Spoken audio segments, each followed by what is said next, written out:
right, let's get to it. Well, by 2017, Undisputed beats First Take in the ratings. How did that feel? I don't. Okay, remember the issue became that when I left, I really haven't First heard much Take- about Westbrook in a minute. the man who was running ESPN, John Skipper, did something with First Take that I'd always wanted. Was he moved it off ESPN2 to big ESPN? So Max Kellerman became the host, right? he did, Yeah. and the eyeballs available on big ESPN are, I don't know what it is, 10-1 for ESPN2. Right. So they have a natural built-in advantage every day. And I don't know for a fact that we beat them. Maybe on some days we beat them, but we were very competitive with them. And there were a couple of Cowboy Mondays, one after a Cowboy playoff loss to San Francisco and Dallas.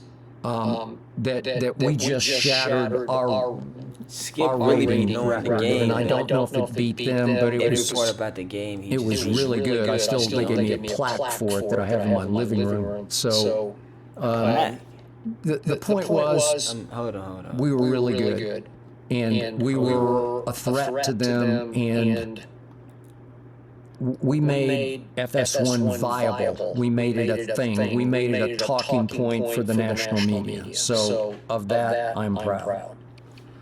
Well, there are some interesting moments on this show. You were calling I Russell commend Westbrook. that. You received a Yes, I plaque called him that for often. sports commentation. I did because he deserved it. If Skip don't stop, Especially when LeBron campaigned for him to be a Los Angeles Laker, come back to where he grew up. That year, he led the league in turnovers, and he finished dead last in three-point shooting, and that is a lethal combination for a quote-unquote point guard. And pretty soon, LeBron was campaigning to get Russell Westbrook the hell out of L.A.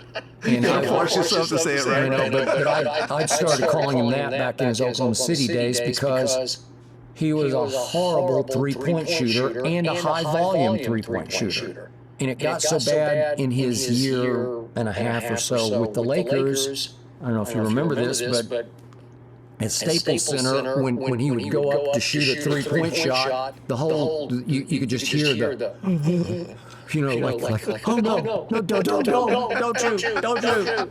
But that was Russell Westbrook. He didn't love it. His wife didn't love it. But it's what it was. Okay. And the way to shut me up is to make three-point shots or quit taking three-point shots. And he's gotten lately a little better as he's at the end of his run, but for many years he was at the very bottom of the barrel of three-point shooters, and he's led the league in turnovers 5 times and finished second 3 times. Have you ever run into each other? No, Westbrook he never occasionally really plays plays at the golf course where I play at Brentwood Country Club, and I've seen him from a distance, and I know a friend of his, DeAndre Jordan, pretty well, but I've never actually bumped into him, but I certainly wouldn't be afraid to. Okay. You started calling Kawhi Leonard number 2. Skip say, hey, Yeah. Right. A lot of it is because he left the Spurs, which is your favorite team. I was a big Spurs fan back in the day. I've become more of an Oklahoma City fan because I'm from there, but and I never was the biggest Popovich fan during those great days. I was a Tim, Tony, and Manu fan.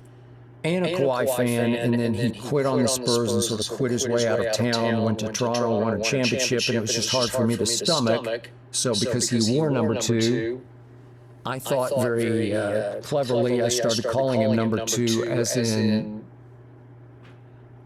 number 2 in the bathroom. Because it worked. That's what he was. He was number 2 to me.